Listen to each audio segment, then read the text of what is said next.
también compañeras y compañeros de tantos años, no solo de trabajo académico, sino fundamentalmente de luchas por el derecho a la educación. Algunas conquistas muy importantes. Cuando uno habla con los compañeros o compañeras chilenas, muchas veces piensan que esas conquistas deberían ser mayores, siempre uno es muy crítico sobre su propia realidad, pero visto desde afuera realmente había sido una movilización heroica, especialmente de la de las mujeres chilenas y de la capacidad que habían tenido para generar un movimiento de resistencia a un gobierno que inclusive había utilizado y utilizaba de forma muy impune la represión contra la gente que se movilizaba de forma absolutamente legítima y soberana por sus derechos, ¿no? Entonces, que no haber podido estar ahí era como una de las deudas, y ahora que volví para la Argentina, ya bueno, qué bueno estar cerca de Chile para poder ir a Chile y acompañar estos movimientos, y nos agarró esta situación. Por lo tanto, es una alegría muy grande. Y reflexionar sobre estos temas también lo es porque si uno analiza los desafíos de la política educativa en el contexto de esta situación de excepcionalidad que vive el mundo, eh, lo tiene que hacer de una forma o de cierta forma provisoria, porque muchas de las cosas que están ocurriendo hoy son absolutamente nuevas, no solo para Chile o para Argentina y América Latina, sino para el mundo, y los desafíos que se presentan, especialmente en el campo de las políticas educativas, son todavía muy inciertos, ¿sí? Entonces a mí me gustaría con ustedes no compartir ahora una exposición definitiva de lo que creo que puede ocurrir, sino más bien una serie de hipótesis y de problemas sobre los desafíos de la política educativa antes o durante y después de la pandemia, sabiendo que quizás muchas de estas cosas dentro de algunas semanas eh, puedan ser o mucho peores o absolutamente irrelevantes. Eh, Pensemos que por primera vez en la historia de los sistemas educativos modernos, eh, 190 países cancelaron sus actividades regulares de clases, ¿sí? Millones y millones de niñas y niños, jóvenes, adultos del sistema educativo dejaron de tener acceso a la escolaridad. Hay una cosa que en general la decimos poco en el sistema educativo, pero la, la hemos puesto muchas veces en el debate, y es que a la educación se le critican, bueno, ahí está Jesús con sus auriculares psicodélicos. Eh, Cuando muchas veces le critica mucho al sistema educativo, pero el sistema educativo es la única institución pública que en todo el mundo, de manera casi eh, indiferenciada, abre sus puertas para atender a un sector importantísimo de la población, en algunos países 30-40% de la población, en otros más, ¿sí? Durante por lo menos entre 5 y 8 o 10 horas. Esto funciona, es lo que tiene un elemento que tiene la escolaridad, que debería ser casi milagroso, pero se desprecia sistemáticamente, que es decir, que en el mundo, a horas diferentes, pero durante todos los días, salvo los fines de semana, hay una institución que recibe a un importante número de la población, aún sabiendo que hay un montón de gente fuera de la escuela, niños y niñas excluidas y todo. Por lo tanto, el sistema educativo es la única institución verdaderamente pública, ¿sí? eh, que funciona.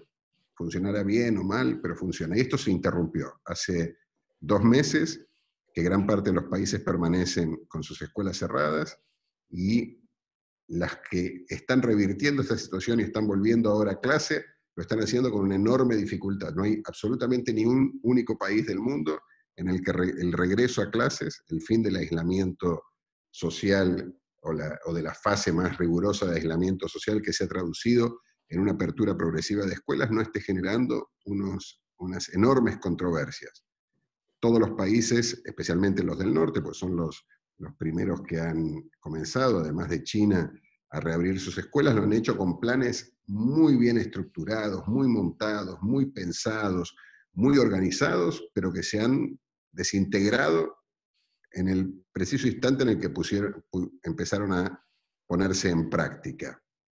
Si nosotros hablamos hace 3 días con la ministra de Educación de Finlandia. Finlandia es una especie de Disneylandia de la pedagogía, ¿no? Todo el mundo, lo que pasa en Finlandia es lo que a todo el mundo le gustaría que pase en sus países. Nosotros, con el ministro de Educación de aquí de la Argentina, Nicolás Trota, yo estoy ahora aquí como secretario de Cooperación Internacional y Acciones Prioritarias, se llama esta secretaría. Organizamos reuniones con diferentes ministros, y ya más de 20, y el otro día nos tocó con la ministra de Finlandia. Una reunión muy interesante, y ella nos decía ese día que que en esta semana justamente, al día siguiente de nuestra reunión, se empezaban a reabrir algunas escuelas y nos presentó su plan. Ese mismo día, a la noche, ya los sindicatos finlandeses, parte de la sociedad civil, medios de comunicación, ponían en cuestionamiento el plan de acción de la ministra finlandesa, y lo que parecía un excelente plan de reorganización de la escolaridad, nada menos que en el país que tiene los mejores índices de desempeño escolar del mundo, se deshacían bajo el peso de las resistencias, de la lucha, de las críticas. Por lo tanto, el escenario es un escenario de enorme incertidumbre. Y cualquier reflexión en un contexto de incertidumbre no puede dejar de ser también, de cierta manera, atravesada por esa incertidumbre.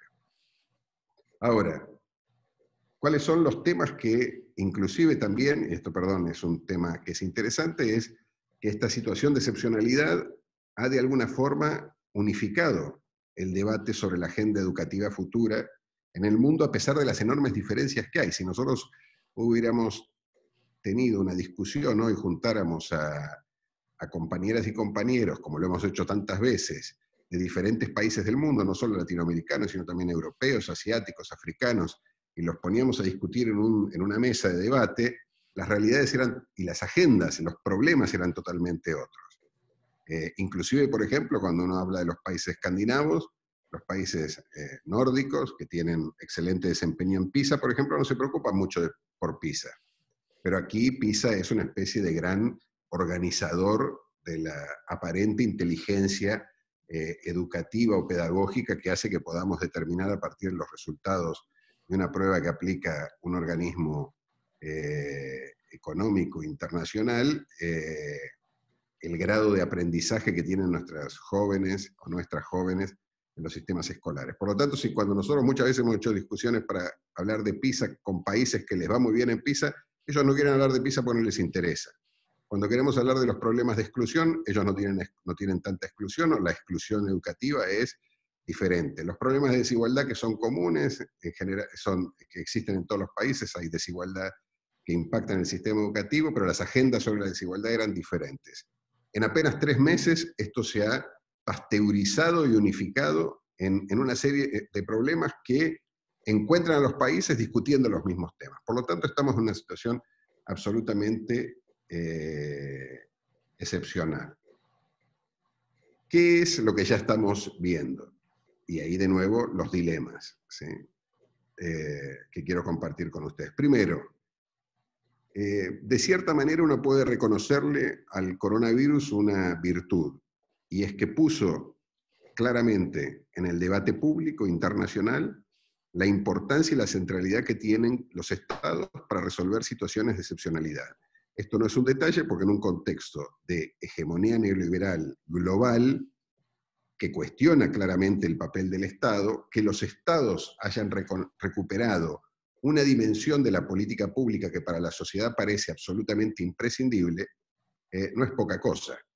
Y esto ocurrió ante la evidencia de que en un contexto de expansión de un micronésimo virus que empieza a matar personas, lo único que puede evitar que esto se propague es la acción pública del Estado a través de la salud pública, del control de la salud pública. Los países que no tienen sistemas públicos de salud están indefensos frente a un pequeño virus que empieza a matar gente. Los que tienen mejores sistemas de salud lo pueden enfrentar de forma mejor. Y esto hizo que se empezara a reconocer no solo a partir de la sanidad o de la salud pública, la importancia que tienen actores de la salud pública que eran absolutamente invisibles. Me imagino que en Chile debe ocurrir lo mismo que en cualquier país del mundo, que ahora todas las empresas hacen propaganda elogiando a los agentes de salud. Y no elogian solo a los médicos, elogian a los que manejan las ambulancias, a las enfermeras. Entonces hay una especie de descubrimiento de que la salud es un bien público, común, y que es necesario defenderlo y fortalecerlo. Esto genera una cierta euforia en los sectores no neoliberales o antineoliberales, porque de alguna forma, aunque no sea tanto por nuestro mérito, sino por el mérito de un maldito virus, la gente empieza a reconocer que privatizar la salud pública puede tener un costo en miles de vidas humanas, y es probable que a partir de ahora, no sabemos por cuánto tiempo, a ningún candidato, bueno, Chile es muy innovador en esto y puede ser que lo que esté diciendo no se aplique en Chile, ¿no? Pero que ningún neoliberal, por más chileno que sea, se le ocurra mañana hacer campaña electoral diciendo que lo que hay que hacer es privatizar la salud pública.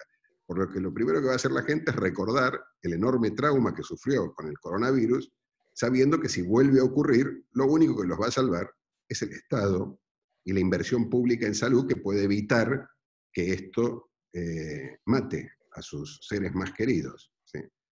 Entonces hay una efervescencia en el reconocimiento del papel del Estado, que no deja de ser promisoria a partir, insisto, del papel de la salud pública. También hay otra cuestión que de alguna forma pone nuevamente al Estado en un papel rector, que son las medidas de prevención que se han tenido que utilizar para limitar los efectos devastadores del coronavirus, como son las políticas de aislamiento social. Las políticas de aislamiento social vuelven a poner en la centralidad del debate público que el Estado tiene que tener un poder de organización de la vida social superior al del mercado.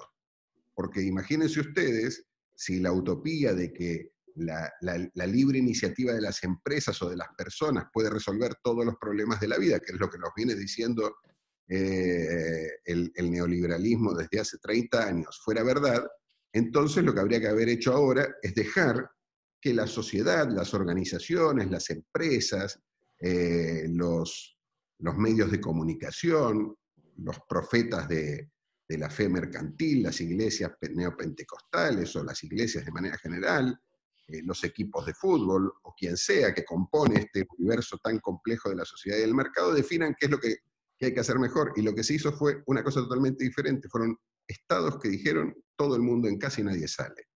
Los estados que lo pudieron hacer mejor y que evitaron que esto fuera una verdadera carnicería de muertos por la expansión de un virus que produce neumonía, son los estados más fuertes. En los estados en los gobiernos en los cuales los estados no emitieron estos mensajes de forma clara, el resultado fue devastador. Es el caso de Brasil, es el caso de Estados Unidos, y el caso hasta hace pocos días de Inglaterra, por ejemplo, o de India, en donde gobiernos neoliberales, conservadores, muy radicales, dijeron que esto se solucionaba mediante la acción voluntaria, libre, espontánea, asociativa, comunitaria de la sociedad, y que el Estado tenía que regular menos y dejar que la cosa pasara. En el caso patético de Bolsonaro, se trataba de una simple gripecita que iba a pasar y que había que dejar que la gente se organizara como pudiera. La gente se organizó como pudo en los Estados Unidos, miles de muertos tuvo Estados Unidos y tendrá muchísimos más, y Brasil se corre rápidamente esta carrera para transformarse en el país con el mayor número de muertos del mundo dentro de algunos pocos días. Por lo tanto, a través de la salud pública y a través del papel del Estado como agencia de organización normativa del comportamiento social, nosotros podríamos estar suponiendo que estamos en un momento excepcional para la izquierda, para los movimientos populares, para el progresismo, porque esta institución tan vilipendiada por los neoliberales empieza a ser reconocida como un lugar importante. La duda que al menos a mí y a nosotros aquí en el Ministerio de Educación, porque esto es una duda que compartimos con muchas compañeras y compañeros que estamos en el equipo hoy del Ministerio, es si esto va a ser así para la educación también. Si nosotros podemos tener la esperanza de que, ya que se reconoce tanto el papel del Estado en otros campos, esto mismo va a ser lo que nos dejará el coronavirus ¿sí? Como un elemento al menos de seguridad, de saber de que al menos en lo que se refiere a la educación, nuestras sociedades aprenderán que cualquier iniciativa de privatización de la educación tiene un efecto devastador en términos democráticos, sociales, humanitarios, en términos de derechos humanos para nuestras sociedades. Y aquí la situación no deja de ser perturbadora, porque si bien todo el mundo está reconociendo hoy, como les decía al principio, una vez que ocurre esto que nadie se imaginó nunca que iba a ocurrir, y es que todos los niños y niñas dejan de ir a la escuela para quedarse en su casa estudiando, lo que todo el mundo reconoció es que la escuela y el sistema educativo es importante, porque es absolutamente imposible para la organización de la vida social que los niños y las niñas no tengan escuela. Y hay una demanda, esto ocurre en todos los países, permanente. Los ministros y ministras de educación aparecen hoy todos los días en los periódicos, porque la gran pregunta que se hacen todos es cuándo van a reabrir las escuelas, cuándo volverán a funcionar las universidades. Y aunque las universidades y las escuelas estén funcionando a distancia, de una forma o de otra, lo que todo el mundo reconoce es que los chicos y las chicas, los jóvenes, tienen que volver al sistema educativo. Lo que no nos queda tan claro, o por lo menos es un enorme interrogante sobre el que tenemos que discutir, es si lo que está ocurriendo hoy en el sistema educativo va a tener, ¿sí?, por efecto de esta pandemia, la misma fuerza para instalar en el debate público la importancia que tienen que tener los estados para garantizar el derecho a la educación, como lo tienen que tener para garantizar el derecho a la salud, y de los agentes del sistema educativo, maestras, maestros, profesoras y profesores, o el personal invisible que sustenta el sistema escolar, que no son solo los docentes, sino todo el personal de apoyo que existe en cualquier institución educativa, son tan importantes como lo son los camilleros, las enfermeras o los que conducen las ambulancias. Porque lo que esta pandemia ha puesto al sistema educativo es ante la emergencia, y de forma casi explosiva lo ha hecho, de que el sistema educativo, para funcionar hoy, y seguramente para seguir funcionando en el futuro, lo que va a necesitar es sufrir un proceso de reconversión tecnológica muy fuerte. Es verdad que cuando volvamos a las escuelas no necesariamente seguiremos usando todos los días Zoom o cualquier plataforma de comunicación como la estamos utilizando. Pero esta pandemia va a dejar un efecto, como lo deja cualquier proceso traumático en la sociedad, de miedo, de preocupación, que hará que durante mucho tiempo lo que las instituciones hagan, así como lo que los países harán es comprar pulmotores ante la posibilidad de que vuelva a ocurrir esto, ¿sí?, lo que el sistema educativo, los gestores del sistema escolar y las propias comunidades, los padres, las instituciones escolares, lo que van a tratar de hacer es mostrar su preparación frente a un posible nuevo virus que ataque y que produzca el cierre de las escuelas, de tecnologización, de desarrollo de mecanismos de acceso a conocimiento e información mediante, con la mediación de instrumentos y plataformas tecnológicas digitales, ¿sí? Inclusive lo que se está reconociendo, y ustedes lo deben escuchar en Chile todos los días, es que el gran problema que hay hoy en nuestras sociedades es la brecha de conectividad. Y se dirá que hay que garantizar conectividad para los que no la tienen, para que cuando una nueva pandemia ocurra, estemos mejor preparados para esto. Esto nos plantea un enorme problema, como les decía, porque hay una cuestión que está pasando totalmente solapada en el debate educativo internacional, y es que si esto es efectivamente así, la única forma que tenemos de hacerlo sin que esto genere un proceso de privatización efectiva de la educación en nuestros países es que, así como los gobiernos piensen con toda razón en que tienen que invertir en tecnología médica, lo que también deberíamos decirles, y esto no está para nada claro porque no se dice en ningún lugar, nosotros lo decimos aquí en el Ministerio de Educación, pero con una enorme dificultad para que se nos entienda o para que se instale esto en la agenda pública argentina, que es una agenda bastante más progresista que la del resto de los países, es que la única forma que puede evitar que esto no sea un mecanismo que deteriore el carácter público del sistema educativo es que los dispositivos tecnológicos que se creen para facilitar los procesos de conectividad sean también públicos. Hay un elemento que es muy complejo para poder instalar este tema, y es que la gente piensa en general que lo que estas herramientas nos generan es apenas la oportunidad de acceso a un medio de comunicación, totalmente inocente en sus efectos, ya que los que estamos aquí somos nosotros hablando. Zoom no deja de ser este milagro tecnológico que hace que apretando un botoncito en un enlace, de repente estemos nosotros 50, 40 personas discutiendo juntos, ¿sí? Este fetiche de la tecnología que hace suponer de que la tecnología es inocente y de lo que se trata es de aprovecharla, la haya fabricado quien la haya fabricado. El único problema es que cualquier mecanismo hoy de ampliar los procesos de conectividad y de tecnologización de la escolarización en el mundo depende de 3 empresas, o de 4. Probablemente aparecerán otras más, pero no serán más de 5 o 6. ¿Sí? Y este es el problema para los que estudiamos política educativa. Si a partir de ahora se instala un quiebre de época en el desarrollo de los sistemas escolares, y esto es mundial, no es solo de América Latina, el problema de conectividad lo tienen los alemanes, lo tienen los franceses, el problema de las plataformas también lo tienen ellos, ¿sí? Si esto se hace a través de la dinámica que han tenido los procesos de desarrollo tecnológico que ahora impactan de forma directa en la educación, nosotros podemos correr el riesgo de sufrir procesos de privatización de la educación como nunca imaginamos, ni ningún neoliberal chileno, argentino o latinoamericano se haya imaginado jamás, porque en definitiva la tecnología o estas plataformas no suponen solo un medio de acceso a contenidos, ¿sí? Sino que son las que predeterminan, condicionan, regulan, ¿sí? El contenido que circula por ellas, y además tienen un elemento totalmente invisible para el común de las personas, y dentro del común de las personas tenemos que incluir los medios de comunicación y los gobiernos, ¿sí? De que además de tener un efecto,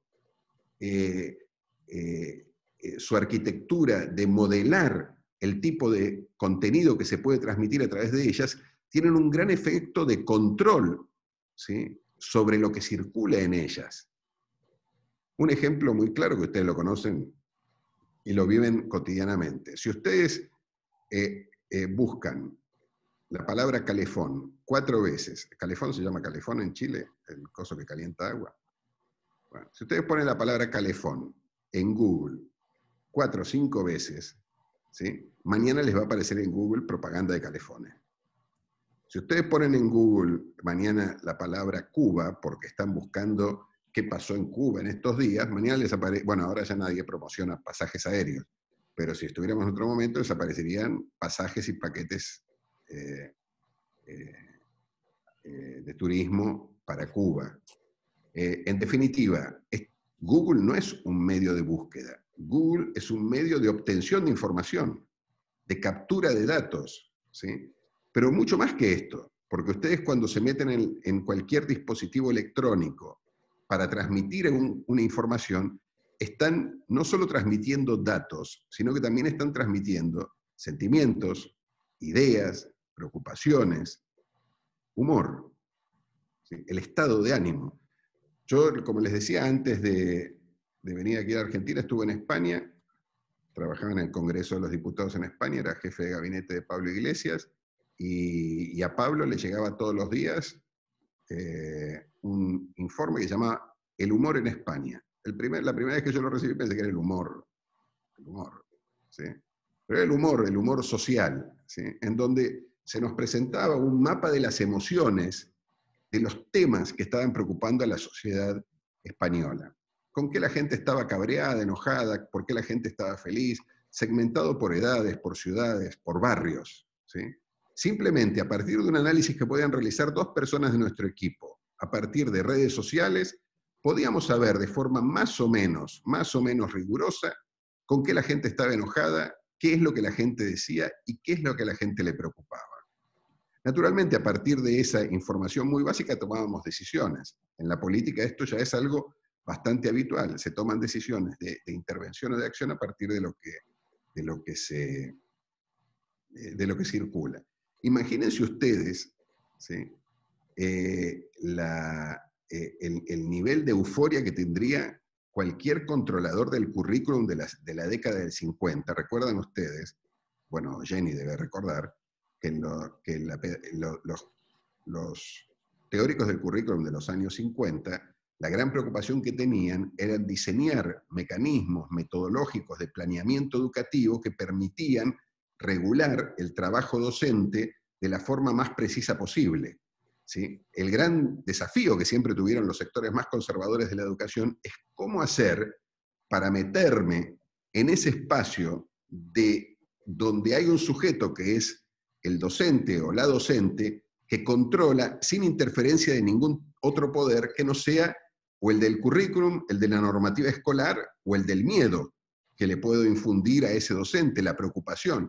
Y los canales eran la formación, que era naturalmente inicial de esos docentes para decir qué es lo que iban a hacer cuando trabajaran, pero después cuando estaban trabajando era el gran problema de poder medir qué es lo que estaban haciendo. PISA, las pruebas PISA no son otra cosa que un gran dispositivo de control pedagógico que genera mecanismos normativos sobre el sistema y que me permite saber, aunque de forma muy imprecisa, si los docentes hicieron lo que se supone que nosotros esperábamos que hicieran cuando educaban a nuestros niños y niñas, para transmitirle o transferirle las competencias necesarias para ser sujetos dinámicos y competitivos en el futuro, haciendo que nuestras economías también lo fueran.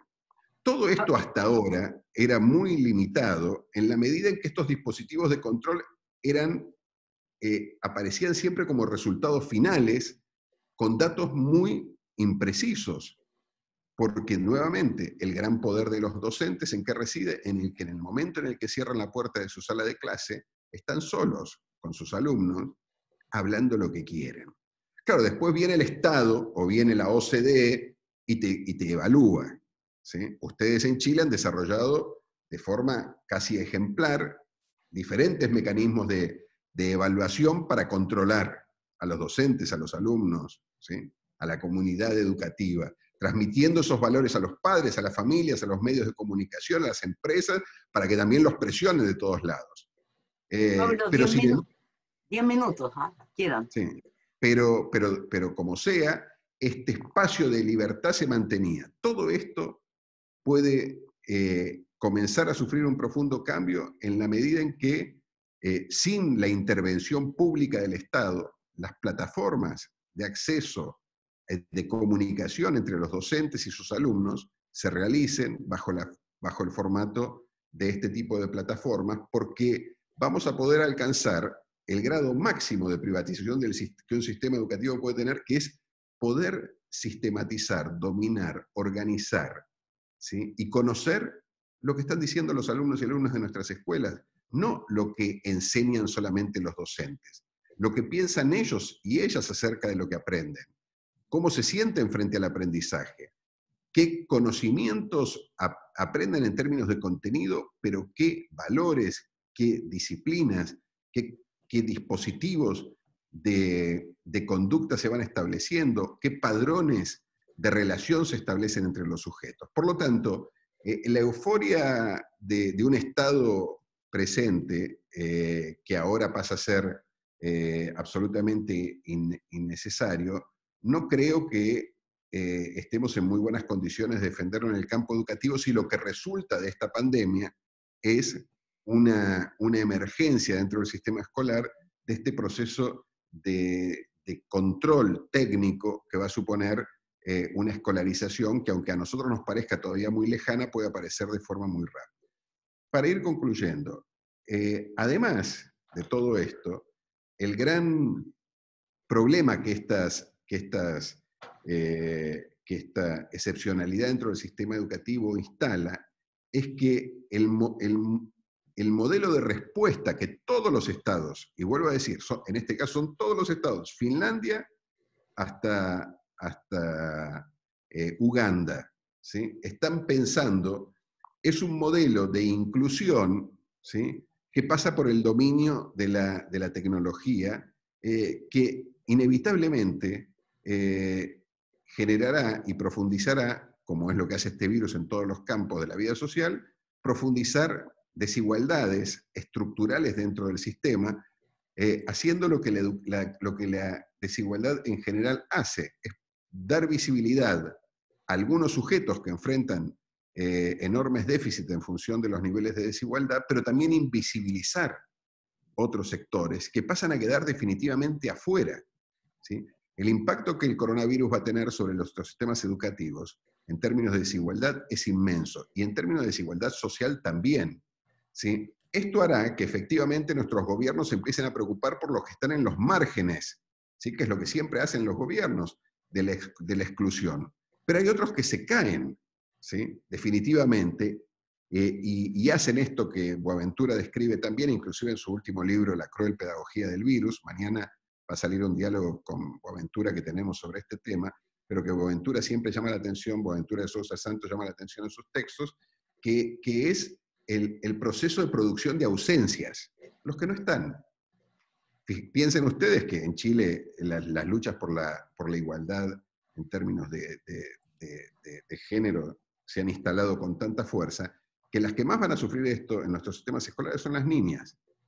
Porque todo lo que se ha investigado sobre impacto de la desigualdad de género en la educación no pasa hoy necesariamente solo por el acceso o no acceso de las niñas al sistema escolar, sino fundamentalmente por procesos de producción de desigualdades mucho más complejos que están asociados a la violencia y también están asociados a situaciones en donde cualquier aumento de la pobreza, de la exclusión o de la desigualdad impacta en las niñas, porque en una estructura absolutamente patriarcal en la organización del cuidado hace que las mujeres sufran de forma mucho más intensa esto, y en situaciones de pobreza, de abandono y también de riesgo como el que se está viviendo actualmente, en nuestras familias de sectores populares, las únicas que puedan cumplir o complementar esta necesidad de cuidado van a ser las niñas. Y las familias, cuando tengan que optar quién se cae del sistema, quién se vuelve invisible para el sistema escolar, no dudarán en elegir a las niñas de la familia, que van a ser las que se van a tener que ocupar de cuidar de los otros niños de la familia o de los ancianos. Por lo tanto, este sistema, este proceso, ¿sí?, de alto impacto en las desigualdades sociales, que impacta también en las desigualdades educativas, va a tener un efecto de profundización, insisto, de los procesos de invisibilización de esos sectores que se van cayendo y que ya no son ni siquiera sujetos de políticas de igualdad, porque gran parte de las políticas de igualdad, insisto, esto es un tema mucho más largo, siempre trabajan en los bordes, en las fronteras de la inclusión. Y finalmente, un tema que no deja de ser central es el enorme impacto que esto va a tener en los sistemas escolares, en los mecanismos de regulación del trabajo docente, en un contexto en donde, sin lugar a dudas, los docentes son reconocidos como en su papel fundamental, ¿sí?, hoy, porque todo el trabajo escolar se tiene que hacer a través de la acción que desarrollan los docentes, ahora desde sus casas, para transmitir informaciones, conocimientos, tareas a nuestras niñas y niños, pero que de alguna forma codifica las prácticas docentes en un estándar absolutamente tradicional, ¿sí?, de mediación del conocimiento y de la tarea escolar, desestabilizando muy dramáticamente cualquier recurso de reconocimiento de los trabajadores y trabajadoras de la educación como sujetos autónomos, creativos, organizativos, de la tarea cotidiana de las escuelas. Hoy podemos estar muy orgullosos de que nuestra sociedad reconoce el importante papel que tienen los docentes en nuestra sociedad, porque las familias están desesperadas esperando que los docentes manden a través del Zoom o de alguna plataforma tareas para los niños y niñas de nuestras familias. Pero si pensamos que de esto pasamos al reconocimiento del papel de los docentes, es al menos bastante temerario, porque en definitiva este trabajo de mediación, de distribución de tareas, lo pueden desempeñar personas con niveles de formación muy básicos, porque en definitiva requieren de niveles de autonomía y de creatividad también muy básicos. Recuerden ustedes, con esto termino, que cuando se empezaron a tecnologizar los servicios de venta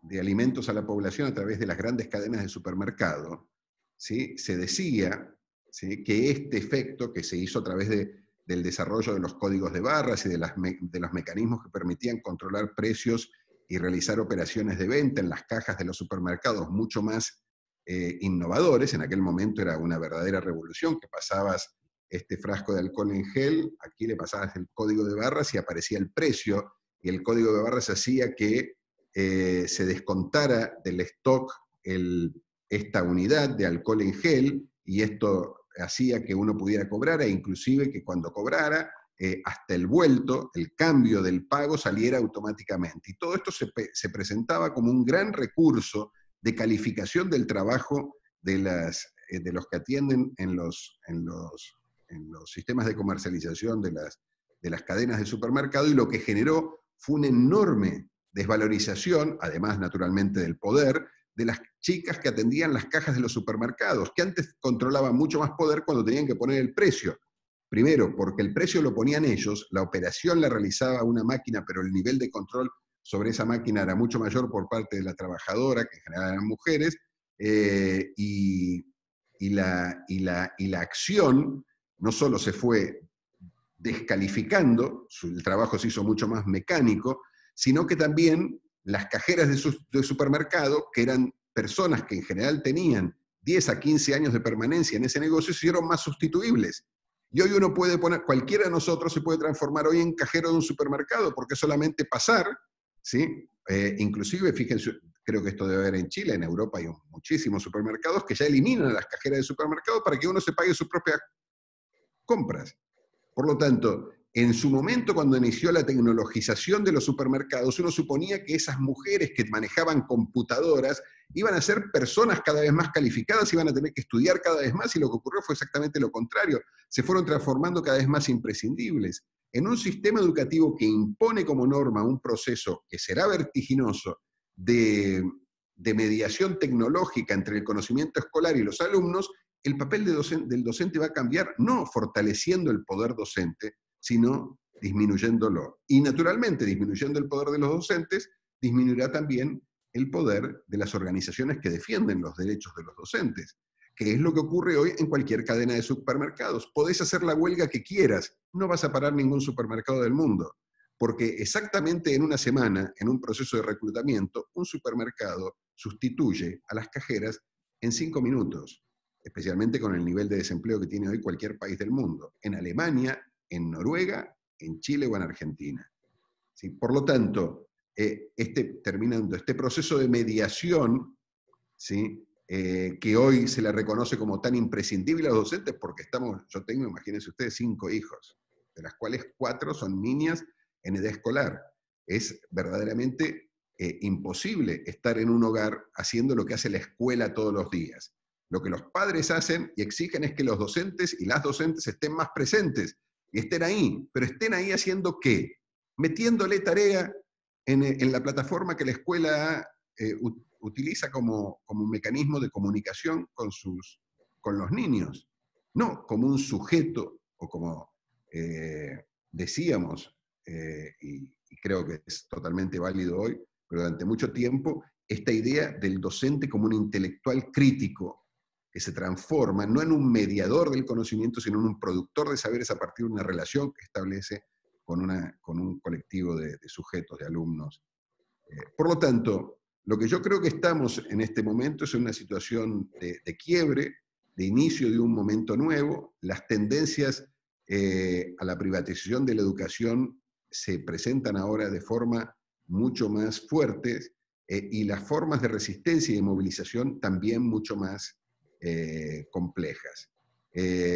Por lo tanto, creo que la agenda del debate sobre la política educativa tiene que hacerse de forma mucho más creativa, mucho más audaz. Tenemos que meternos en temas en los que hasta hace poco nos parecían cuestiones meramente de un futuro que nos parecía muy lejano, e inclusive prepararnos para que algunas de las certezas, que aunque siempre las vimos amenazadas por las políticas neoliberales o conservadoras que estaban en peligro, ahora se puedan empezar a desintegrar sin una base de sustentación de defensa de las luchas y de las movilizaciones en un contexto profundamente hostil para la escuela pública y el derecho a educación de nuestros pueblos.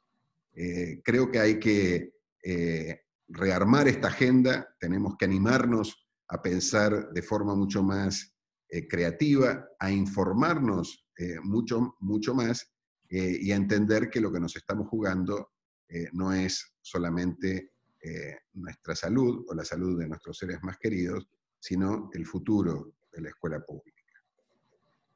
Bien, muchas gracias, Pablo.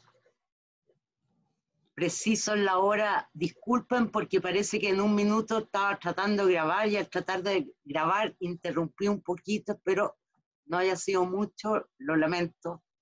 Y dejo a Rodrigo con Loreto coordinando el debate.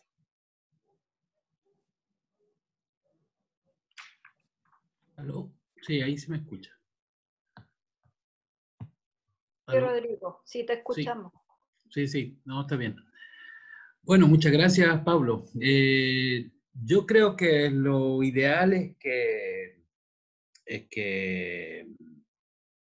se hagan las preguntas, los comentarios abiertamente, digamos, pero se puede volver una locura y por eso decíamos pedir la mano por intermedio, porque no alcanzamos, son 3 pantallas completas, entonces no alcanzamos a ver todo y que vayan pidiendo la mano por el chat. Esa es nuestra idea, digamos.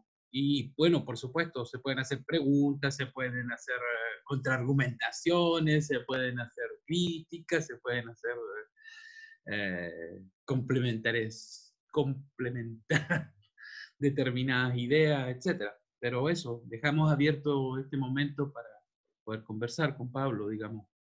Solo una cosita a decir, somos 60 participantes, entonces en la perspectiva de la mayor participación posible, que tratemos de hacer las preguntas, la reflexión, sabiendo que hay muchas compañeras y compañeros que quieren participar y por tanto tratar de autorregular sus propios tiempos.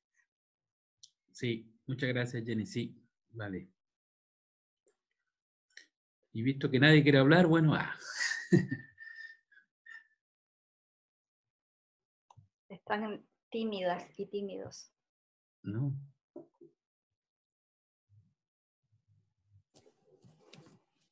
Están reflexionando. Los dejaste mudos. Bueno, hay temas que están surgiendo, como el tema del CIMSE. Pablo hablaba de PISA, pero acá en Chile hay una ansiedad por pasar el CIMSE como una forma de diagnóstico, que es una discusión que se está dando estos últimos días. Entonces lo que planteas lo podemos ver perfectamente acá en Chile.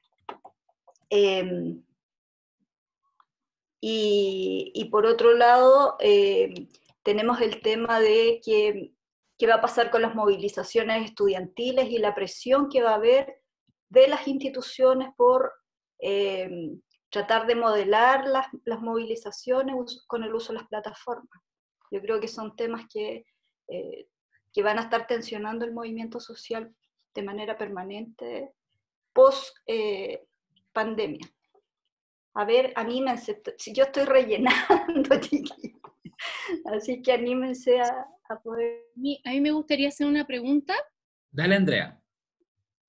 A ver, es que yo soy educadora de párvulo y hay algo que a mí me ha generado como harta complicación, el hecho de que el colegio actual en el que estoy tiene una postura de que yo trabajo en el nivel inicial, a los más chiquititos, a los de 3 y 4 años, que les diéramos clases online.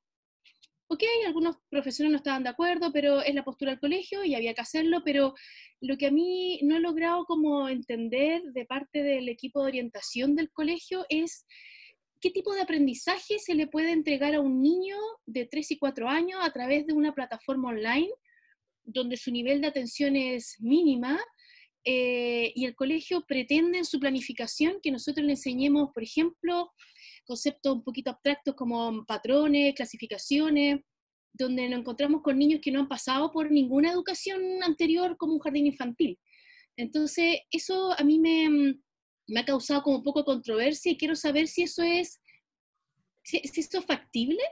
¿Es posible entregar a través de una plataforma un conocimiento a un niño de esas características? O sea, también me pongo a pensar, quizás más grandes, me imagino que es la misma complejidad. Eso. Muchas gracias, muchas gracias. También Magdalena, Magdalena, no te veo, pero dale, pregunta. Mientras se conecta Magdalena, está Alejandro, está Carolina Alday y Álvaro. Sí, bueno, mi pregunta era en relación a la importancia que tiene el vínculo, ¿no es cierto? Y el tener contacto del profesor también con sus estudiantes es un aprendizaje importante. Estoy sacando un poco de lado el aprendizaje netamente académico, ¿no es cierto? Muchas veces uno está muy preocupado y el debate más grande ha sido de cómo va a adquirir estos aprendizajes en matemáticas, en lenguaje, en inglés, ¿no es cierto?, en distintas áreas más académicas, pero hay otro lado también importante, que es el desarrollo socioemocional de los niños, el compartir con el otro, el resolver conflictos, el empatizar, el jugar también, y creo que eso también ha sido como súper poco debatido y también planteado. A mí me pasa que yo trabajo en el área de formación y tengo que enviar muchas actividades, pero también me pasa que para mí es súper importante que se genere este tipo de relación. Entonces, ¿cómo enseñar a través como de una plataforma estos aprendizajes que no son solamente académicos, sino que también son por otra área, ¿no es cierto? Esa era mi pregunta. ¿Quién Gracias, seguía? Magdalena.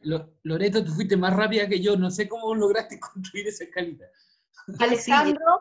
Alejandro y después Carolina Alday. Gracias.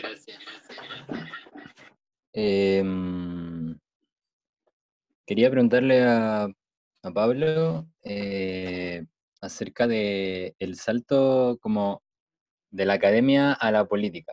No sé si en verdad adelante había estado en política. ¿Y qué lo entusiasma más de esto? Como más allá del COVID, que claro, es una cuestión que no puedes dejar de lado. De todas maneras, como, ¿qué fue de las cosas que más lo entusiasmaron a él cuando, no sé, supo que podía como tener un cargo o una incidencia en un ministerio de educación, uno quizás de los más importantes de cualquier país? Y también en el sentido de en qué él podía incidir, qué es lo que más lo entusiasmó de eso, como de poder tener un cargo en un ministerio.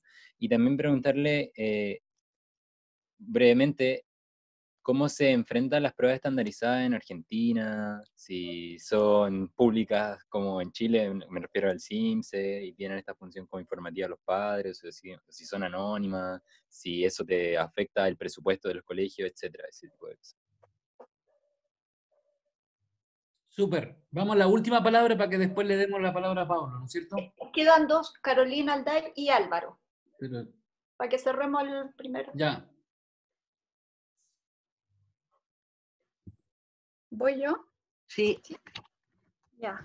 Bueno, muchas gracias por la oportunidad, porque yo no soy del programa, pero nos abrieron para poder participar. Yo quería consultarle a Pablo cómo ve la doble sobrecarga que va a haber.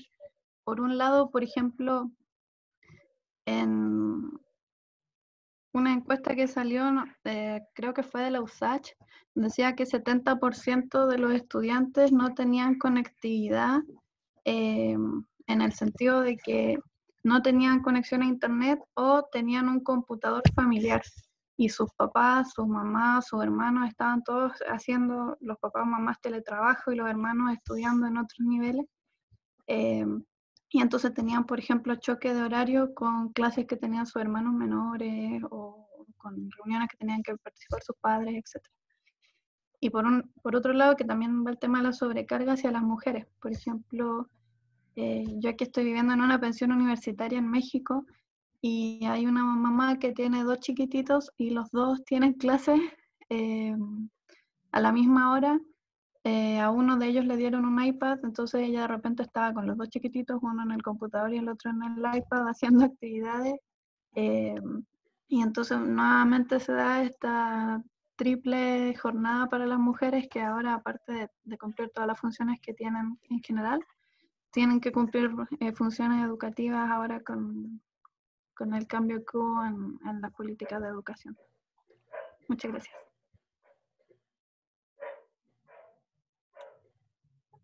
Y Álvaro.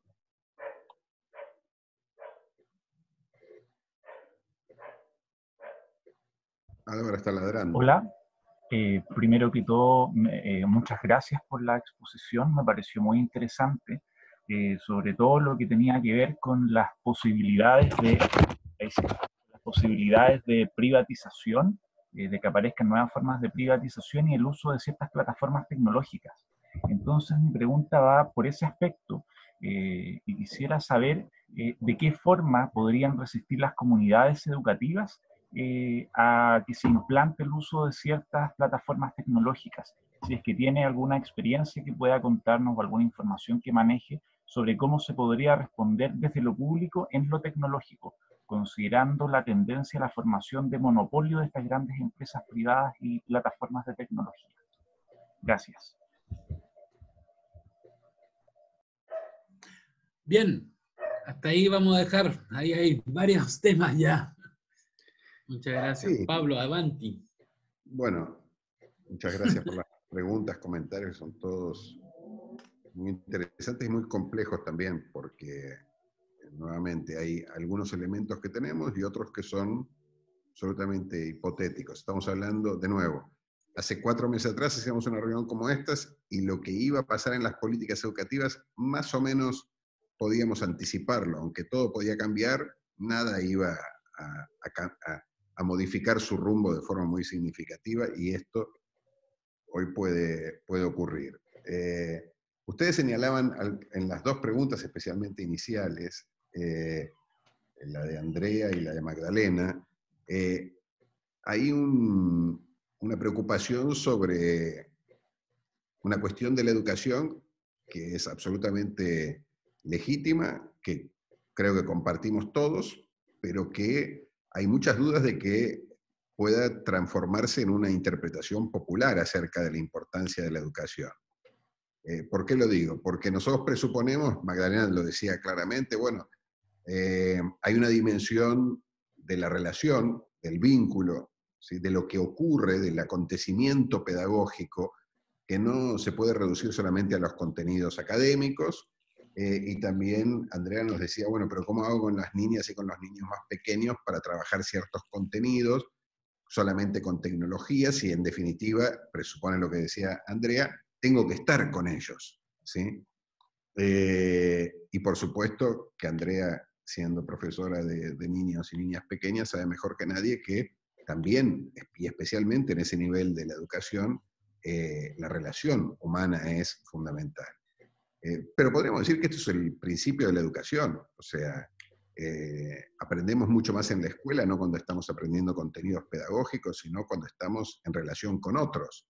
Porque inclusive los contenidos pedagógicos pueden ser totalmente pasajeros, pero los impactos en nuestra matriz cognitiva de esas relaciones son mucho más duraderos. O sea, nosotros aprendemos sobre participación, sobre nuestros derechos en el currículum, pero estamos en instituciones, familias, organizaciones y sociedades autoritarias, no aprenderemos probablemente demasiado acerca de la importancia de la participación, de los derechos, de la movilización.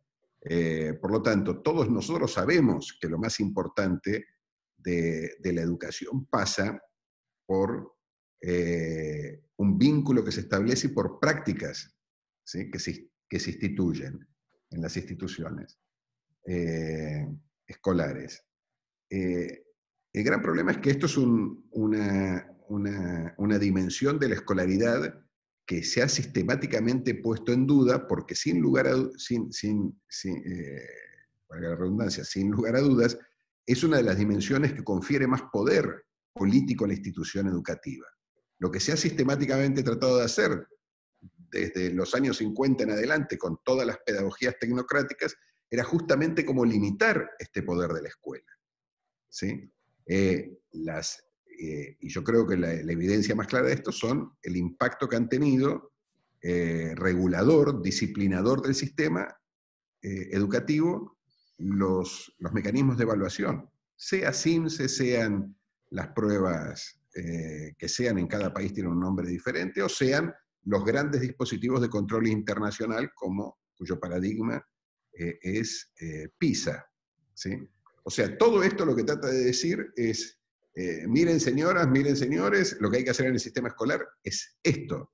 Es muy importante, yo si fuera un funcionario de la OCDE que les estuviera vendiendo a ustedes la importancia de PISA, le diría a Magdalena que es muy interesante lo que ella dice, pero es totalmente irrelevante. A mí lo que me interesa es que el sistema educativo le transmita a nuestros niños y niñas, a lo largo de todo su proceso de escolaridad, son competencias y conocimientos que los transforman en sujetos más productivos para la vida adulta, porque es esa capacidad de desarrollo cognitivo que permite el sistema escolar que los hará que nuestras economías crezcan, que el bienestar aumente y que alguna vez lleguemos a parecernos a Corea o a Finlandia o a Estonia, ¿sí? Es verdad que estas competencias no son solamente académicas en el sentido tradicional, ¿sí? Porque algunas competencias tienen que ver con dispositivos de conducta que nos permiten tener capacidad de innovación, de aprendizaje, de relación, ciertas cuestiones que cuando se habla de competencias, al menos en el lenguaje de los nuevos sistemas internacionales de evaluación de nuestra educación, no se remiten solamente al conocimiento escolar convencional. Pero de cualquier forma, a lo que remiten es una forma de estandarización que me permite conocer resultados, y a partir de los resultados saber el grado de productividad de nuestras escuelas y tomar decisiones. En los gobiernos neoliberales, de premiar a los mejores para castigar a los peores y generar mecanismos de diferenciación que estimulen la competencia.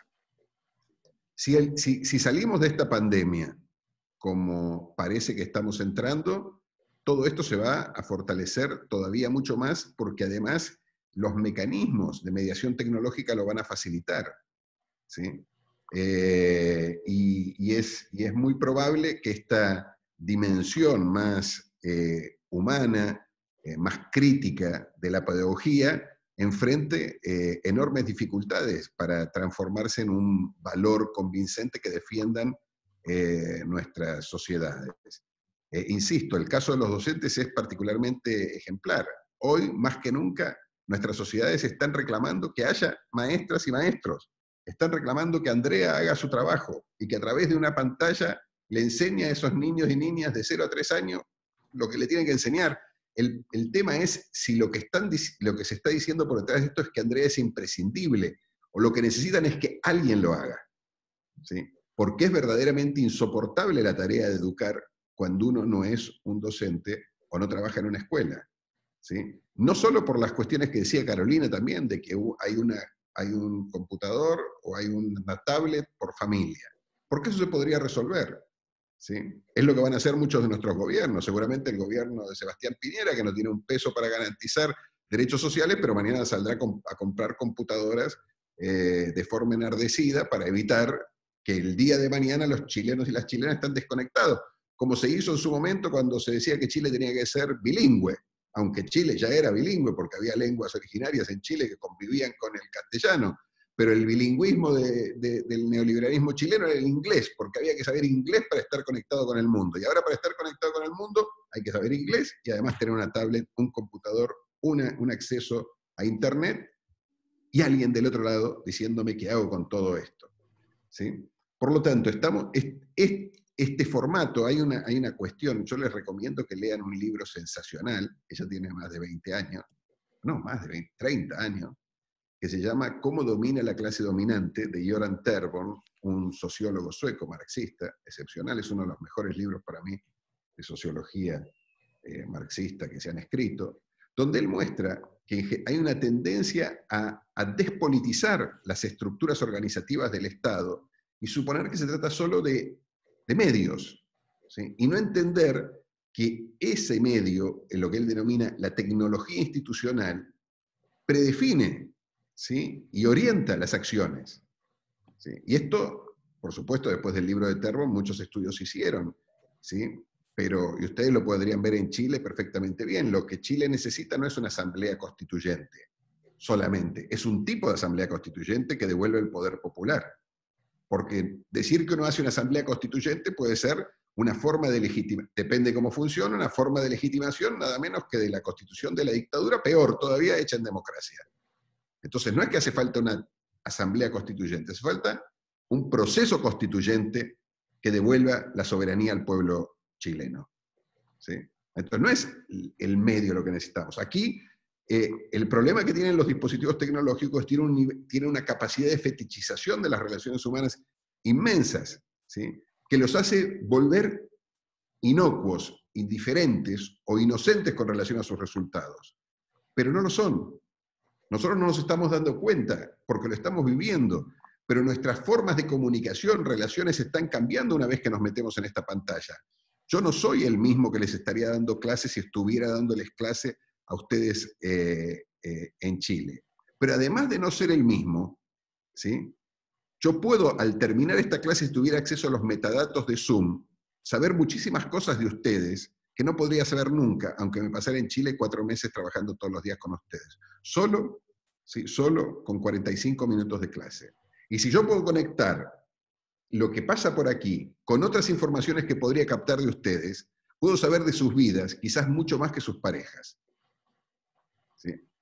Y no me refiero a nada raro que pueda ocurrir en sus vidas, sino a qué cosas les gustan más, qué cosas les gustan menos, qué los hace sufrir, qué les gusta o qué les hace al menos sentirse vivas o vivos.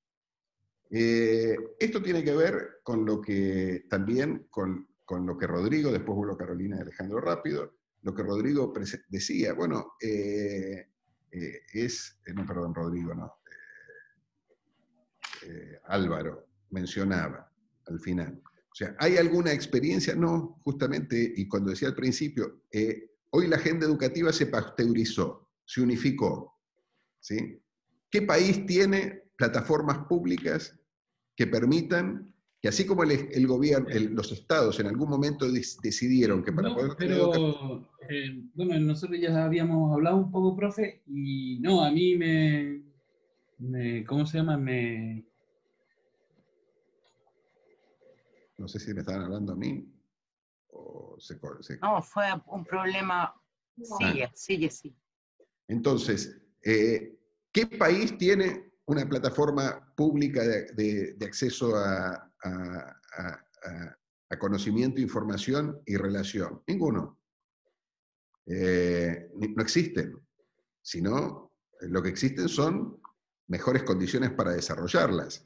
El gran problema no pasa hoy por no tener solamente, que es uno de los problemas, no tener estas plataformas, es si nos vamos a plantear que hay que tenerlas. Porque, por ejemplo, hoy a nadie se le ocurriría pensar que es posible tener un sistema de educación si no hay escuelas públicas, aunque ocurra, como ocurre en Chile y en muchos países de América Latina, que las escuelas públicas son para los pobres. Pero aún que sean siendo para los pobres o para quien sea, es absolutamente fundamental que para que la institucionalidad del sistema educativo actúe, es necesario que el gobierno gaste en escuelas, ¿sí? Contrate docentes. Pero nunca nadie pensó que era fundamental que el gobierno desarrollara plataformas tecnológicas de conectividad, y este es un lugar que ocupó el mercado. En política no existe lugar vacío. Esto se vio como una gran oportunidad de negocios, y lo hicieron en un contexto de hiperconcentración, porque los niveles de desarrollo tecnológico solo los pueden afrontar o grandes corporaciones o estados. Los estados no lo hicieron, sí lo hicieron las grandes corporaciones.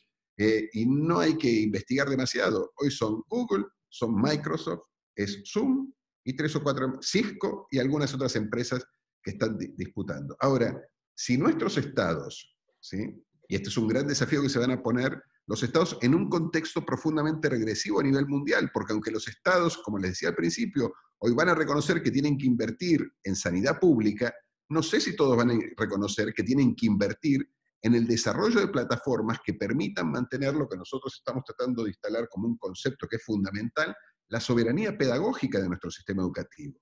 Lo que está en juego cuando se redefine la forma de organización del trabajo escolar mediado por tecnología es un problema de soberanía, de control, de poder. Y piensen ustedes que no solo está desprestigiado la idea de que es importante la educación como un momento fundamental del desarrollo de la sociedad democrática, que es el proceso de la formación humana de los ciudadanos, porque todo esto se aparece desprestigiado en un inventario de ideas, de consignas, de órdenes para que formemos sujetos productivos que sepan responder a las demandas de la sociedad moderna, no ciudadanos responsables que pueden activarse como miembros creativos de sociedades complejas. Si esto es así, con el ideal tecnocrático de reducir la educación a un proceso de transmisión de competencias, con las tecnologías se va a activar muchísimo más, e insisto, los mecanismos de control se van a volver cada vez más sofisticados. Hay un ideal de control que se ha hecho cada vez más sofisticado en el sistema educativo, que las tecnologías no hacen más que confirmarlo y doblarle la apuesta, volverlos más intensos, ¿sí? El sistema educativo siempre quiere controlar. Desde que surgieron, es más, los sistemas educativos surgieron para controlar. Entonces, el ideal de control siempre está en el sistema educativo. Tenemos que estar atentos porque esto, que no es una moda, ni el resultado de una emergencia, sino que se instalará en nuestro sistema escolar, de la necesidad de ampliar la conectividad y desarrollar tecnologías para la comunicación dentro de la educación, va a fortalecer estos mecanismos de control. Entonces, y esto va a producir efectos también que no son para nada colaterales, sino son centrales en los niveles de desigualdad, como le decía antes, y Carolina lo mencionaba muy bien. El tema de las mujeres es un tema elemental. Más tecnología supone más control, no de los sujetos y agentes que manejan la tecnología, sino de quienes lo pueden controlar a través de la tecnología. Como volviendo a las cajeras de supermercado, yo hoy puedo saber en un supermercado cuántos productos pasó cada cajera con apretar simplemente una función, ¿sí?, del sistema que me permite saber el grado de productividad de las cajeras de supermercado. Hoy puedo saber el grado de productividad de los docentes con mecanismos muy sofisticados de evaluación y muy caros. En un mecanismo tecnologizado lo puedo saber en cuestión de segundos y de forma mucho más barata. Y lo que nuestro sistema educativo viene haciendo desde hace décadas es tratar de controlar mejor, ¿sí? Por lo tanto, suponer que esto de las tecnologías es una moda pasajera puede ser un poco demasiado optimista. Además, con esto termino, además porque las pandemias dejan marcas muy fuertes, pandemias del nivel de universalidad y de globalidad que tienen pandemias como estas. Piensen ustedes que todavía hablamos de la peste negra y de pestes que ocurrieron hace 100 años, que todavía marcan hasta hoy nuestras sociedades, generan miedo y generan necesidad de generar dispositivos de protección. Las escuelas privadas, que en Chile tienen un papel muy importante en la regulación de la definición de un modelo de educación que se propaga después al ámbito público, van a salir el año que viene, cuando tengan que captar a sus alumnos, antes decían lo que se sacaban en las pruebas sus alumnos, qué tan inteligentes eran sus alumnos en comparación al resto de los chilenos. ¿Y por qué? Porque mostrando el grado de desarrollo o de resultado de esas escuelas en las pruebas, podía medirse o suponerse que se medía de alguna manera el grado de calidad de esas instituciones educativas. Van a seguir haciéndolo, sin lugar a dudas, pero también van a decir ahora qué tecnología usan para conectarnos, porque lo que los padres van a estar desesperados es para saber que si esto vuelve a ocurrir, no los vuelvan a agarrar a los padres desprevenidos en las casas con una tablet, una computadora y sin saber muy bien qué hacer para resolver las tareas de los niños y de las niñas. Y así como las escuelas salen una vez que se instala esto, que ya está inevitablemente instalado, el sistema público va a tener que salir a responder de la misma manera. Piensen ustedes, esto quería buscarlo y la verdad que no alcancé a hacerlo. trata de ir cerrando porque demos una segunda ronda. Sí. ¿Cuál es la tecnología que usan en Chile? En la Argentina, nosotros tenemos ya 5 provincias de Argentina que tienen toda su propuesta de desarrollo tecnológico de la conectividad en las escuelas con Microsoft. Paraguay acaba de cerrar un convenio con Microsoft, y además esto es como la droga. Yo nunca la probé, pero dicen que es así. El primero te lo regalan y el segundo te lo venden, ¿no? Entonces, Microsoft hoy es una gran empresa caritativa que está regalando licencias para usar de forma gratuita, ¿sí? Pero el gran negocio de Microsoft no es vender licencias de sus sistemas de conectividad escolar, ¿sí? El gran negocio de Microsoft es que una vez que te vende la licencia y que vos la utilizás, tiene una información que nadie tiene acerca de vos. Y eso es lo que vale. No, como Zoom no gana, el negocio de Zoom no son los $14 que está pagando la universidad, o no sé quién lo paga ahora, para que podamos tener una clase de más de 40 minutos. El gran negocio de Zoom es tener el conocimiento que está circulando por aquí en las relaciones que se establecen por aquí.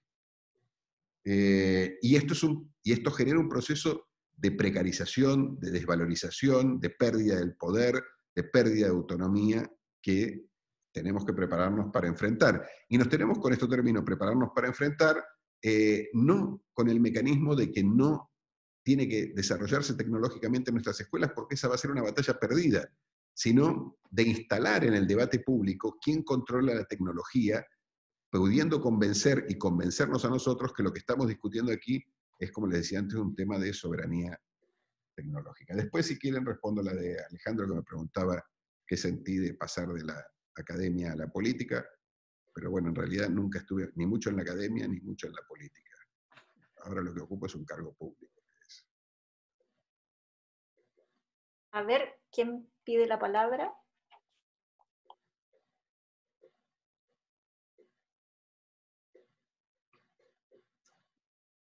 ¿Alcanzamos la segunda ronda? Sí, sí, tenemos 25 minutos.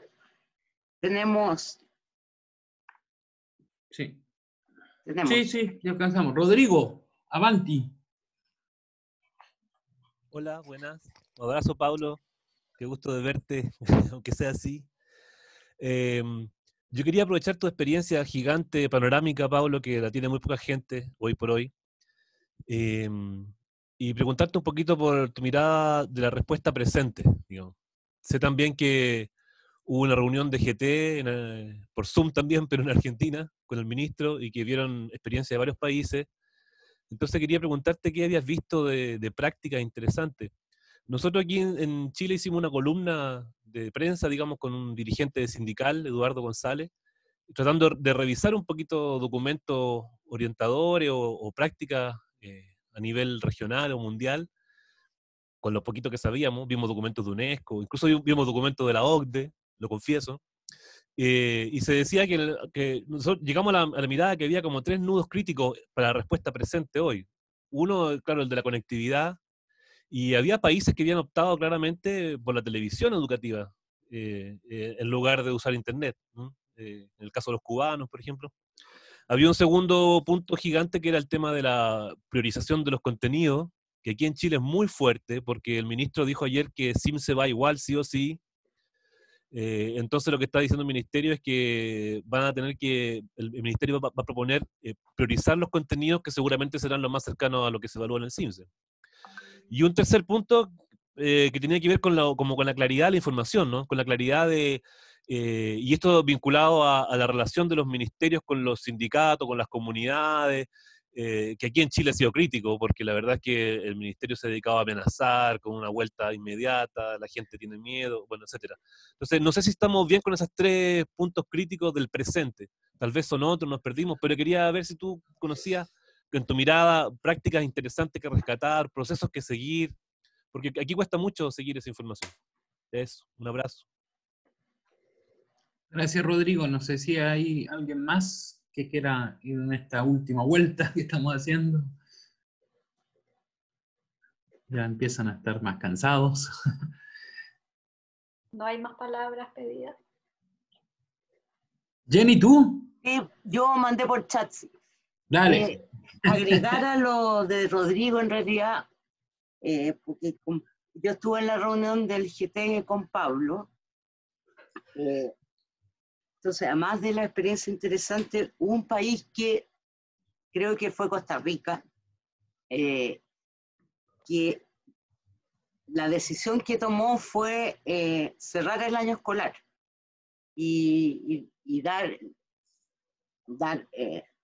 no repitencia, sino que se abre un nuevo año. Entonces, si sabes un poco más de eso, porque lo contaron, y también qué opinas de eso, como dentro del panorama de lo que plantea Rodrigo, cómo ampliarlo también a esa experiencia. Seba, está también. Vamos a la última. Espera, Pablo, por fin. Sí, sí. Seba o Sebastián, no sé. Adelante. Hola, buenas. Agradecer la instancia y la invitación.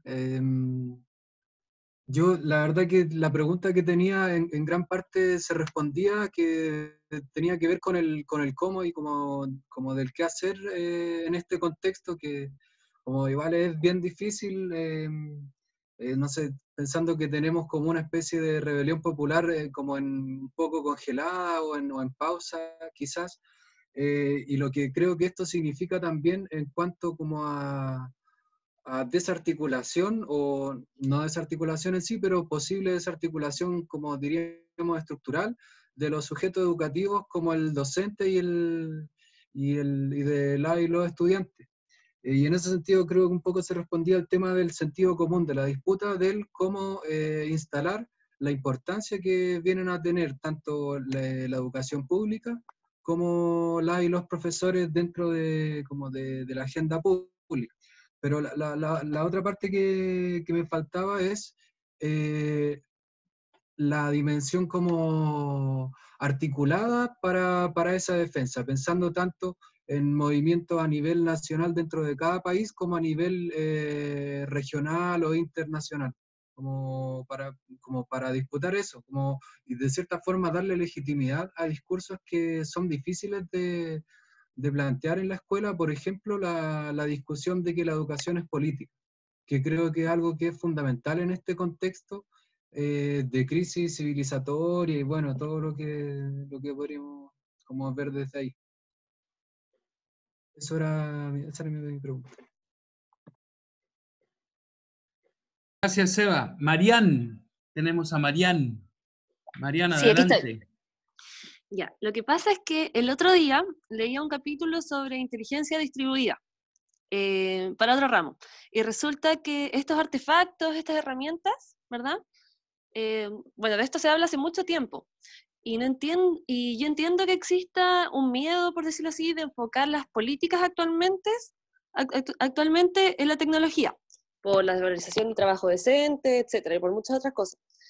Y no sé, me preguntaba también porque ahora estamos en clases, en Zoom, ¿verdad? Que no sé si sea algo tan ilógico tal vez plantearnos este hecho de que existan estas tecnologías que influyen en el aprendizaje y todo, pero sí tal vez enfocar esas políticas en un ámbito más sistémico y no solo en lo educativo, sino que también en lo social.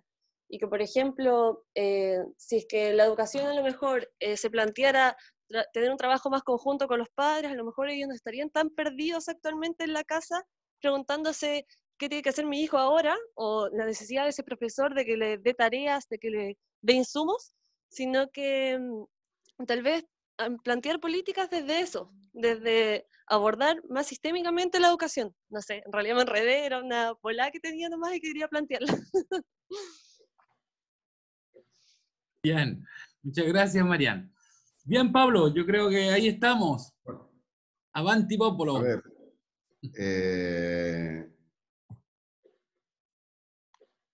varias cuestiones. A ver, voy a invertir.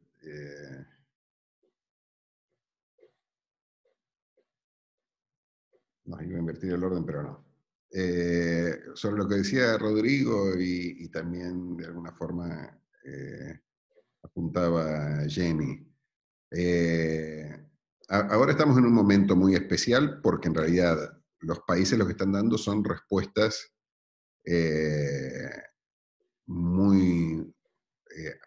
aunque son todas muy parecidas, son respuestas que tratan de atacar la emergencia, que fue el cierre de las escuelas, que como les vuelvo a decir, es una situación absolutamente inédita en el desarrollo de la historia de los sistemas educativos modernos. Nunca ocurrió. ¿Cómo lo están haciendo los países? Como pueden, con la carga que tienen. O sea, países con gobiernos neoliberales enfatizan ciertos aspectos, países con gobiernos más populares o progresistas otros aspectos, pero de cualquier forma lo que están haciendo es actuar. De nuevo, una cosa que está ocurriendo ahora, que es realmente inédita en la historia de la cooperación educativa internacional, es que es muy fácil hablar con los diferentes gobiernos de otros países que ideológicamente son muy diferentes, porque muchas de las cosas que se están haciendo no son muy diferentes, ¿sí?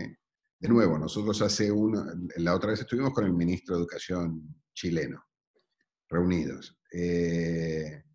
Y como la situación es la emergencia, en la emergencia también estas diferencias ideológicas se pasteurizan, porque en definitiva lo que el ministro decía, y parecía muy correcto, yo por supuesto sé quién es el ministro de Educación de Chile y sabía que no era tan así la historia, pero en definitiva una persona que desde el ministerio trataba de generar iniciativas que permitieran que los chilenos y las chilenas aprendieran como pudieran, lo más que pudieran.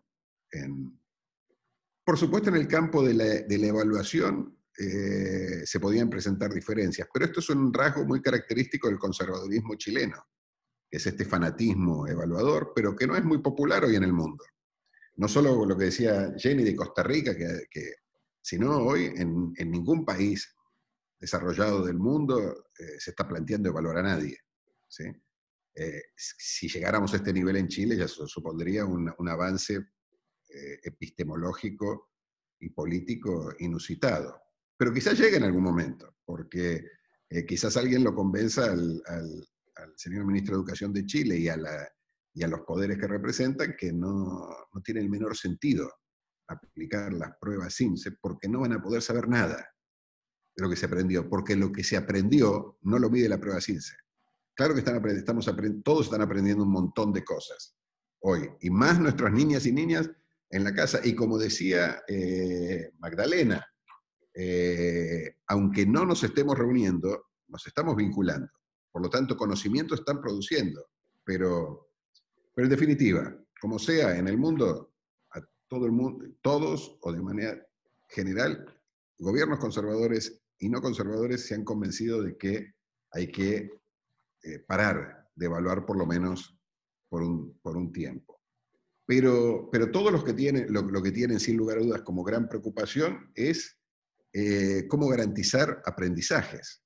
Y frente a esto se utilizan diferentes herramientas. Yo no los quiero aburrir a ustedes con todas las cosas que hacemos nosotros aquí en la Argentina, pero lo hemos tratado de hacer desde una perspectiva política más crítica, reconociendo que nosotros no podemos fortalecer estos mecanismos de profundización de desigualdades que se realizan con el énfasis solamente en la educación domiciliaria a través de plataformas, ¿sí? De trabajo. De cualquier forma, la cuestión no es solamente ver lo que está pasando hoy, ni tampoco cómo se vuelve a clase. Eso es interesante, sin lugar a dudas, pero que les vuelvo a decir, es una cosa que está cambiando todos los días porque nadie tiene una respuesta. Esto parece una huelga bueno, los que militamos alguna vez en el movimiento trotskista sabemos cómo es. Parece las huelgas troscas. Uno sabe cómo empiezan, pero no sabe cómo terminan. Cerrar la escuela es una decisión administrativa, se cerraron. Lo que nadie sabe es cómo se reabren. Y no lo sabe nadie. No lo saben los coreanos, no lo saben los alemanes, no lo saben. O sea, no lo saben. Nunca cerraron ni reabrieron. Por lo tanto, van a experimentar. Y de nuevo, ahí vamos a entrar en una parafernalia, así como hace 2 meses atrás o 1 mes atrás estábamos discutiendo cómo hacía, por supuesto lo primero que hizo el Ministerio de Chile fue cambiar la página web con unas fotos espectaculares, muy bonitas, muy tecnológicas, y parecía que Chile estaba haciendo la magia nuevamente, porque estaba consiguiendo enseñarle a todo el mundo todo porque tenía una buena página web. Y ahí todos corrieron a cambiar sus páginas web y a hacer sus plataformas y sus cosas. Y mañana van a estar todos, ¿cómo todo el mundo sabe que la vuelta a clases no se podrá hacer en las mismas condiciones de infraestructura? Lo que nadie sabe es cómo poner en una clase que había 40, 20, sin dejar a 20 afuera, ¿sí? Entonces unos dicen que tiene que haber clase la mitad del tiempo y venir primero los 20 y después los otros 20. Pero nadie sabe qué hacer con los padres de los 20 que están en clase a la hora que están trabajando y tienen que ir a clase no 6 horas por día, o 4 u 8, sino 3. ¿Sí? Otros dicen que vayan el lunes, miércoles y viernes, y otros martes, jueves y sábados. ¿Sí? Y ahí están, y los israelíes acaban de poner paneles para separar a los alumnos, pero descubrieron que si ponen paneles la gente no puede circular.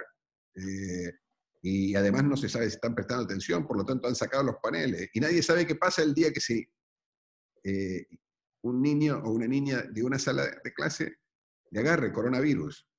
Porque hay la gran controversia hoy es si hay que cerrar la escuela, mandar a su casa a esas niñas, a esos niños, a toda la sala, a todo el curso, o confinar a todas las familias de todas las escuelas en una especie de gueto para que no contagien a nadie más, porque los niños y las niñas cuando salen de la escuela van a su familia, se relacionan con sus amigos y en los amigos de los amigos. Por lo tanto, todo esto va a generar una gran inestabilidad. El problema que nosotros tenemos que hacer, creo yo, es el esfuerzo de saber ¿y qué va a quedar de todo esto? ¿Sí? Porque ese es el esfuerzo de prospectiva que tenemos que hacer los que investigamos en educación. Ver, en educación o en cualquier campo, ¿no? Ver qué va a quedar de todo esto. Porque, de nuevo, todo esto son acciones, ¿sí? O mejor, reacciones a una situación de enorme inestabilidad. ¿Sí? Y si me dice Rodrigo, bueno, pero entonces no importa tanto lo que está pasando, ¿qué es lo que va a quedar? Bueno, lo que va a quedar es, creo yo, una enorme preocupación por la definición de cuáles son los temas de la agenda. La política es, en buena medida, la disputa por el relato. ¿Sí? No solo por lo que pasa, es por cómo podemos explicar lo que pasa.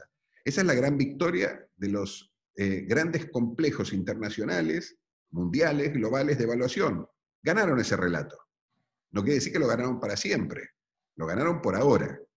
Todo el mundo entiende que para saber cómo funciona un sistema educativo tengo que aplicar una prueba y tener un resultado. Y todo el mundo entiende hoy que yo puedo hacer esto inclusive a nivel internacional poniendo primero un país y último a otro. Y que si Chile subió 3 casilleros en el ranking internacional, Chile está mejor que antes. Esto es una mentira atroz, que no se sustenta con ningún tipo de teoría, ni pedagógica, ni científica, ni educativa. Pero la gente se lo cree. ¿Sí? Las familias que mandan a sus hijos en Chile a escuelas carísimas, porque se sacan mejores resultados en las pruebas, creen en esto. ¿Sí? Entonces, estamos en una situación de un déficit democrático muy grande, porque la educación se ha despolitizado, se ha desvalorizado. Jesús, que está aquí en este grupo, ha investigado esto con muchísima competencia y muy bien. Y esta despolitización nos pone en una situación de mucha precariedad para enfrentar lo que se viene, porque esta es la preocupación que estaba, y nosotros tenemos que, y lo decía Sebastián, esta cuestión que parece que casi en Chile una especie de confesión de comunismo, que es, por ejemplo, decir que la educación es un acto político, y que educar a nuestros jóvenes supone la construcción de una relación política, asimétrica, simétrica, igualitaria, de autonomía, de libertad, de emancipación o de dominación. Pero no hay forma de huir a la dimensión política de la educación. ¿Sí? Pero ¿y por qué es tan difícil convencer a alguien de que la educación es política hasta cuando hace las cosas mal? La educación también es política en los países neoliberales que gobiernan los neoliberales. Es una condición inherente, ¿sí?, de la sociogénesis de la educación. Producir política, produce contenidos, sentidos, orientaciones para la práctica. ¿Sí? Forma a los seres humanos. ¿Qué cosa más política puede haber que la educación? Nada. ¿Sí? Sin embargo, la despolitización de la educación fue uno de los mecanismos fundamentales de control y dominación de nuestros pueblos, mediante, de nuevo, una pérdida de la soberanía pedagógica de nuestras sociedades, transfiriéndola a mecanismos de control cada vez más tecnocráticos de la acción educativa. Y de nuevo, lo que parece que nos va a quedar es un sistema que vuelve más complejo esto. Por lo tanto, frente a esto, ¿qué hacemos? Porque quizás está un poco deprimente, me faltan 7 minutos y estamos terminando de forma bastante poco esperanzadora. ¿Sí? Quizás uno frente a esto dice, bueno, ojalá que me agarre el coronavirus, por lo menos me muero heroicamente. ¿Sí? O repensamos nuestras formas de lucha, porque el coronavirus no hace más que reactualizar el desafío de la lucha por los sentidos de la educación.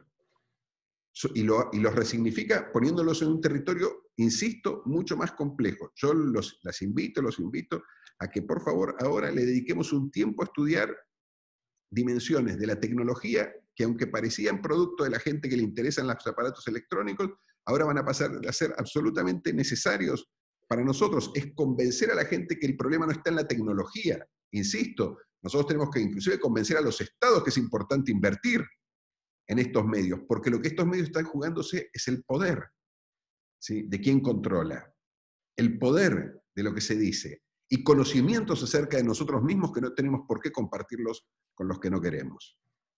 ¿Sí? Entonces un problema de la autonomía que está poniéndose en juego. Y si teníamos dificultades para convencer a la gente de que PISA era malo, imagínense el trabajo que vamos a tener de convencerlos de que Microsoft, que nos da una plataforma de conectividad tan ágil, veloz y fácil y gratuita, es mala. ¿Sí? Miriam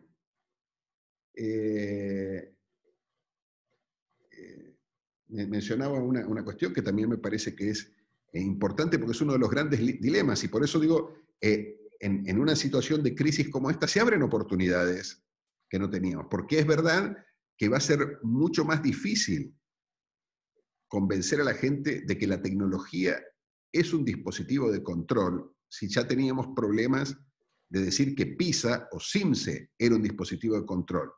La gente piensa, mucha gente piensa en CIMSE, que el CIMSE es un mecanismo neutral que nos dice cómo funciona el sistema. ¿Qué tiene de malo eso?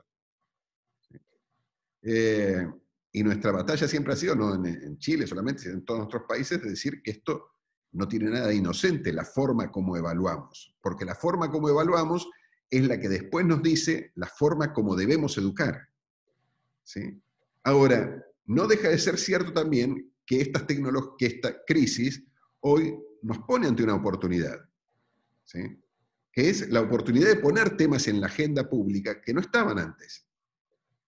Y aquí, si uno vuelve a la pregunta que había hecho Alejandro de la academia y de la política, creo que esto es interesante porque esto nos pone ante diferentes niveles de intervención que tenemos que aprovechar. Por ejemplo, la OCDE acaba de cometer un error que es verdaderamente extraordinario como oportunidad para cuestionar la iniciativa de PISA. Ustedes saben que los países tenían que empezar a aplicar las primeras pruebas piloto ahora, para el año que viene, a ser el gran dispositivo de evaluación. Todos los países, aunque no sé si este es el caso de Chile, pero todos los países medianamente sensatos empezaron a decir, señores, en este contexto no podemos aplicar la prueba PISA. Lo hicieron inclusive los países con buenos resultados en PISA, preocupados porque en este contexto se aplique la prueba y todos salgan peor evaluados. Esa fue la razón principal, no ningún cuestionamiento estructural a PISA.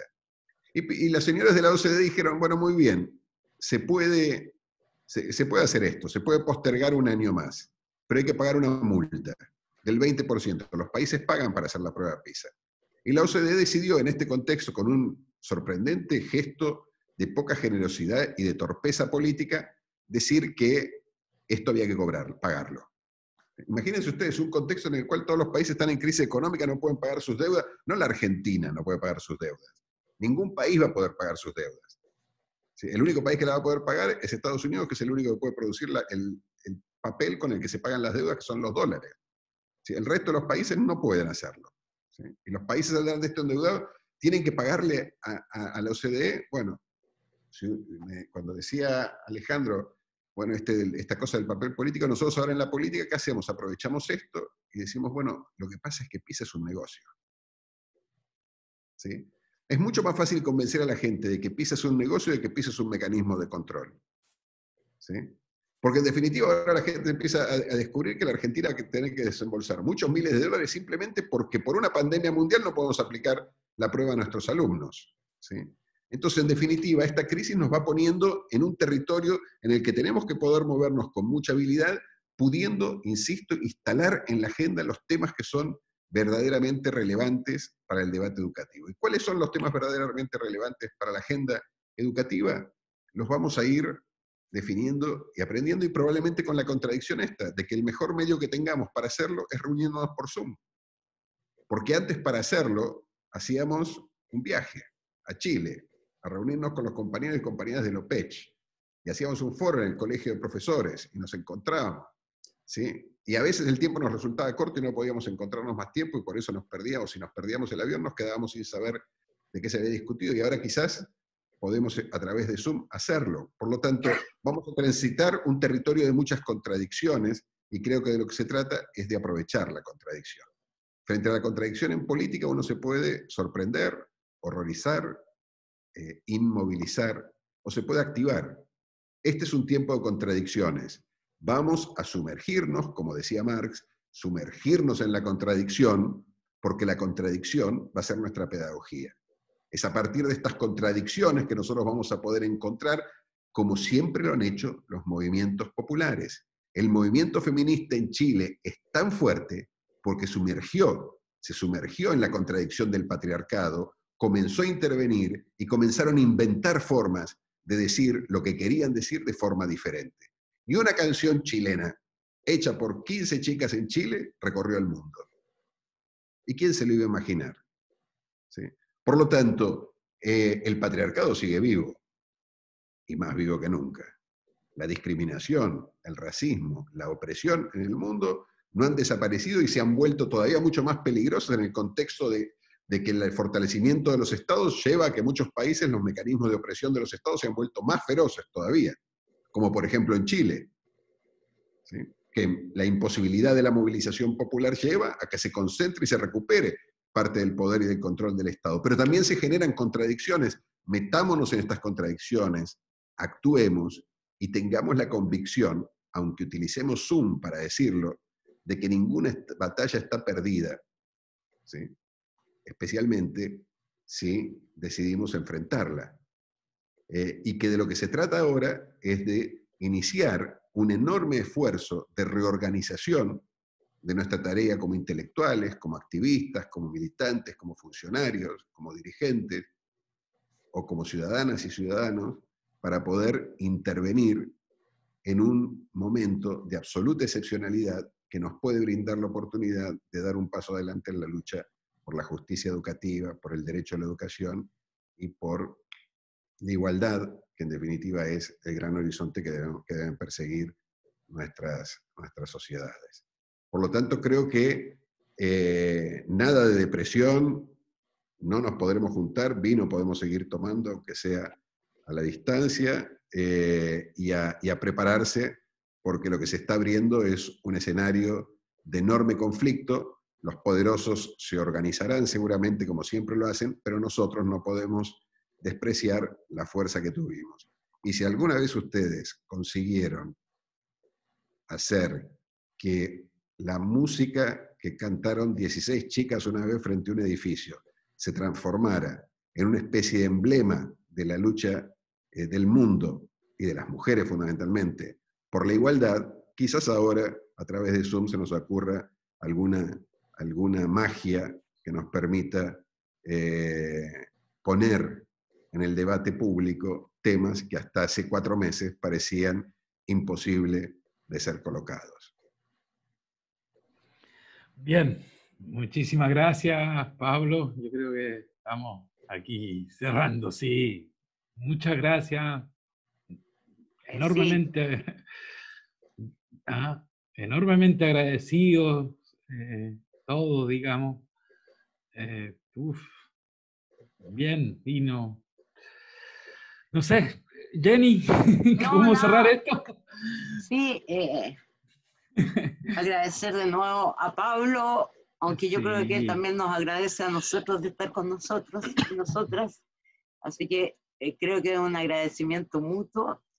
Creo que deja muchos temas puestos, grandes desafíos para el conjunto de todas y todos en el mundo, en la región y en el país, que son temas que vamos a tener que seguir viendo, debatiendo, discutiendo, y donde vayamos avanzando, lo importante es poder ir compartiendo. Por eso yo decía que les vamos a mandar también el link del diálogo que va a tener Pablo mañana con Buenaventura de Sousa, y eso, agradecer la participación de todas y todos, y Sí. en algún momento volveremos a volver a hacer un Zoom con Pablo, con compañeras y compañeros del GT, para volver a retomar una visión y qué está pasando en nuestros países. Así que eso, un aplauso para todas y todos, y yo voy a Sí. cerrar y voy a dejar de grabar. Te vamos, sí, deja de grabar y te Muchas vamos. gracias, Pablo. Y pronto nos vamos a encontrar para tomar un buen vino argentino que... Aquí nos están diciendo, Ahí Pablo, peleamos siempre, pero tomamos muy buen vino en la pelea. y nos están diciendo que te enviemos un vino. Vamos a ver cómo. bueno, eso sí, una- eso, por ahí me una- convence que el vino una- chileno es bueno. Sí. Una vez que se abran las fronteras, también pasarán aquellos fluidos. Les tomo la palabra. Bueno, compañeros, compañeras, nos vemos con los